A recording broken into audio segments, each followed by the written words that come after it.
जय श्री कृष्णा। राधे राधे। आज हम माघ मास के महात्म का 22वां अध्याय सुनेंगे। इतना कहकर भगवान अंतर्ध्यान हो गए। तब देवनिधि कहने लगे, हे महर्षि, जैसे गंगा जी में स्नान करने से मनुष्य पवित्र हो जाता है, वैसे ही भगवान की इस कथा को सुनकर मैं पवित्र हो गया। कृपा करके उस स्तोत्र को कहिए जिससे उस ब्राह्मण ने भगवान को प्रसन्न किया। लोमस जी कहते हैं, उस स्तोत्र को पहले गरुड़ जी ने पढ़ा, उनसे मैंने सुना। हे विप्रवर, यह स्तोत्र अध्यात्म विद्या का सार, पापों का नाश करने वाला है। वासुदेव सर्वव्यापी चक्रधारी सज्जनों के प्रिय जगत के स्वामी श्री कृष्ण को नमस्कार है।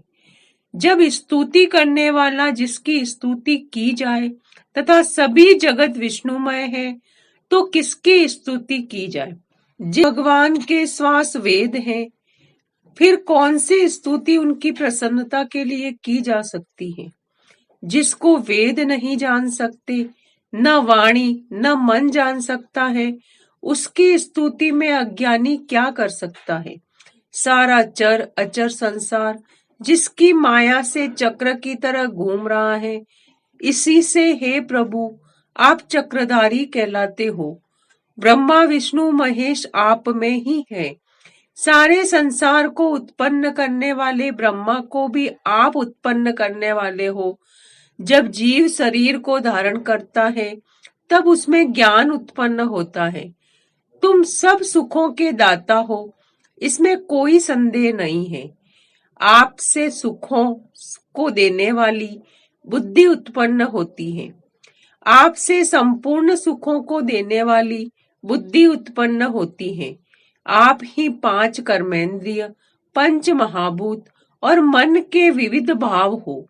ब्रह्मा विष्णु रुद्र की कल्पना से आप संसार की कल्पना इस प्रकार करते हो जैसे पिता पुत्री की। कवियों में जो रूप शोभा देता है, उन निर्गुण विष्णु भगवान को मैं नमस्कार करता हूँ, जिसमें ज्ञान रखने से श्रुतियों में कहे हुए कर्मों को भोग लोग करते हैं। उस परम ब्रह्मा को मैं नमस्कार करता हूँ। मैं उस सतरूप हरि को, जिसको योगी लोग सब प्राणियों में आत्म रूप से देखते हैं, उपासना करते हैं, जिसको अद्वैत कहते हुए गाते हैं और यज्ञ करते हैं, उस माधव भगवान को मैं नमस्कार करता हूँ। मनुष्यों को माया और मोह में पैदा हुए विचित्र आभास, अहंकार और ममता को जानकर खो देते हैं, उन भगवान को मैं नमस्कार करता हूँ। संसार में मनुष्यों के मोह रूपी वायु से सदा भभकने वाली ज्वाला आपके चरण कमल की छाया पहुंचने से नहीं जलाती। जिसके स्मरण मात्र से मोह, अज्ञान, रोग, दुख दूर हो जाते हैं, उस अनंत रूप को नमस्कार करता हूँ। जिसमें मिल जाने पर और किसी दूसरे की इच्छा नहीं रहती, जिसको जानकर अद्वैतवादी आत्मा को देखते हैं। यदि विष्णु शब्द का अर्थ और उसके विषय का ज्ञान एक ही होता है, तो इस सत्य से है, हे माधव, इस संसार की माया में फंसकर तेरे ही ध्यान में रत रहता है।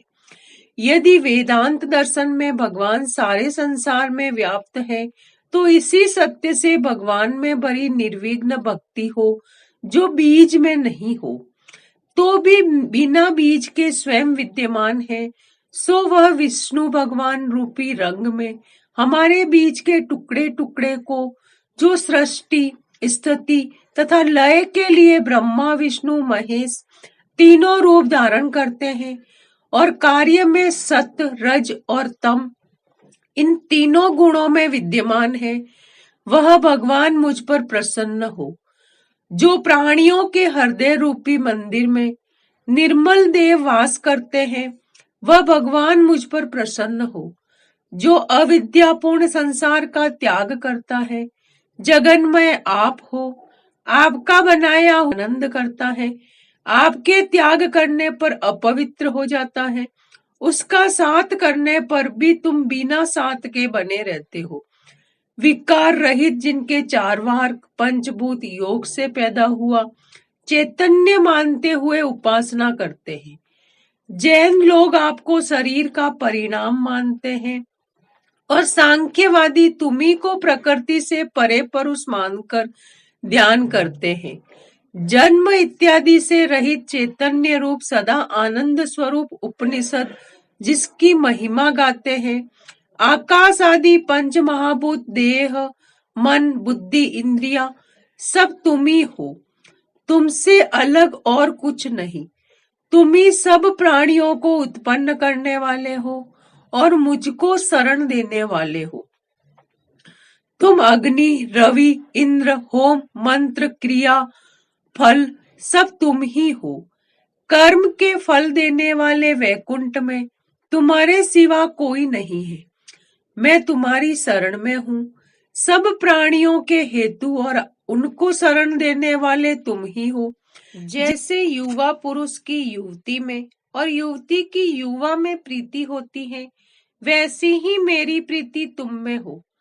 जो पापी भी आपको प्रणाम करता है उसको यमदूत ऐसे नहीं देखते हैं जैसे उल्लू सूर्य को।